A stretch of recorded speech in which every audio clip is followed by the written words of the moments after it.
All right, let's talk about Asmodeus. If you're into horror movies or fantasy shows, chances are you've bumped into this guy. But here's the thing. The demon you see on screen, that's just the tip of the iceberg. The real story is so much bigger and, honestly, way weirder. So, let's dive in. Okay, so let's start with what we all know. Take a show like Supernatural. Asmodeus pops up, and he's the super slick, power-hungry prince of hell. You know the type. He's a classic top-tier villain, one of the big bads, and there's no question about it. He's 100% pure, straight-up evil. And it's not just supernatural, right? It's pretty much everywhere in pop culture. From the Paranormal Activity movies to all sorts of modern demonology books, his resume is, well, it's consistently awful. He's the demon of lust, he runs the gambling dens in hell, he's the guy whispering in your ear, pushing you to do terrible things. That's the Asmodeus we've all come to know and, fear. But here's the thing. This version of Asmodeus, the pure evil demon, he's not some modern invention. Not even close. To get to his real story, we've got to go way, way back. We're talking thousands of years, to one of the oldest religions on Earth. So his story really kicks off in Zoroastrianism. In their sacred text, the Avesta, there's this term Ashmedai. And what does it mean? Literally, wrath demon. A spirit of violence, of rage, of pure evil. Yeah, sounds a lot like our guy, doesn't it? This is basically the blueprint. From there, the idea starts to morph in early Jewish texts. In the Book of Tobit, from a couple centuries BCE, Asmodeus gets a whole new level of creepy. He becomes this lustful, incredibly malevolent demon. He's totally obsessed with this woman, Sarah. So obsessed that he murders, get this, 7 of her husbands, one after another on their wedding night. Just kills them before the marriage can even begin. Okay, so let's recap. We've got a demon of wrath who evolves into a demon of lust and murder. The story seems pretty simple, right? He's just a bad guy. But hold on, because this is the exact moment where the story takes a hard left turn into something completely unexpected. See, the next major text where he shows up is the Babylonian Talmud, written centuries later. And the way he's portrayed here is, it's not just different, it's absolutely mind-blowing. In the Talmud, his name is Ashmedai. And he isn't just the king of demons, he is a dedicated Torah scholar. No, you heard me right. This passage here actually describes his daily commute. He goes up to a heavenly academy to study, then comes back down to an earthly one to study some more. The demon of wrath and murder is now a commuting theology student. How wild is that? And this scholarly demon? He becomes a central character in one of the most famous stories about King Solomon. So here's the setup.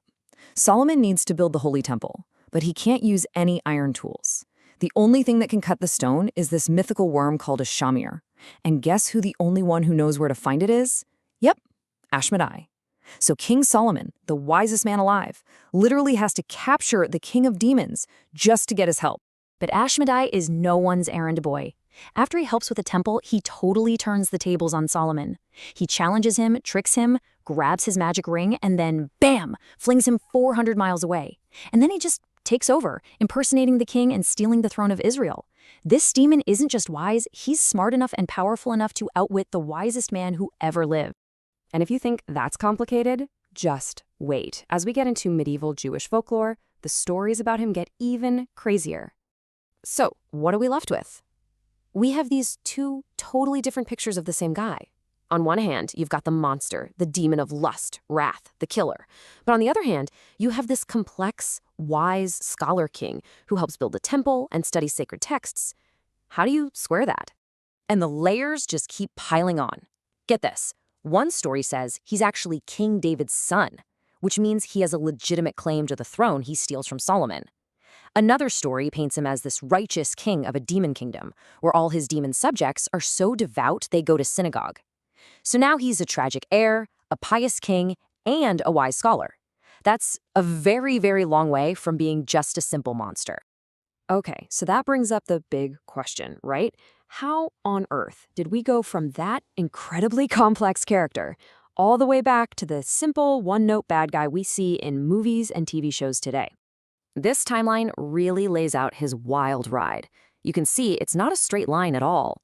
He starts as the wrath demon, gets worse as the lustful killer, but then, look at this. He has this incredible evolution into a scholar king. But then, around the 1500s, things start to change. All that nuance, all that complexity, it just gets shaved away, leaving us with the simple villain we have now. So what happened? Well, a big turning point was later Christian demonology. You have these texts like the Malleus Maleficarum, the infamous witch-hunting handbook. And let's be honest, those writers didn't really have a place for a complicated Torah-studying demon. It didn't fit the narrative. So they went back to his earliest, most monstrous traits, lust and wrath, and cranked them up to 11, branding him one of the 7 princes of hell. And that's the version that modern pop culture ran with. Because at the end of the day, a lot of stories just need a clear-cut villain. And the simplified, pure evil Asmodeus? He's a perfect fit for that role. The complicated, brilliant, throne-stealing king? He kind of got lost to history, stuck in the pages of those ancient texts. So in the end, the story of Asmodeus is really a story about storytelling itself. It's a fantastic look at how myths and monsters aren't static. They evolve, shaped by the cultures that tell their tales. And it leaves us with a really fascinating question to chew on. What other complicated, incredible stories might be hiding behind the simple monsters we think we know?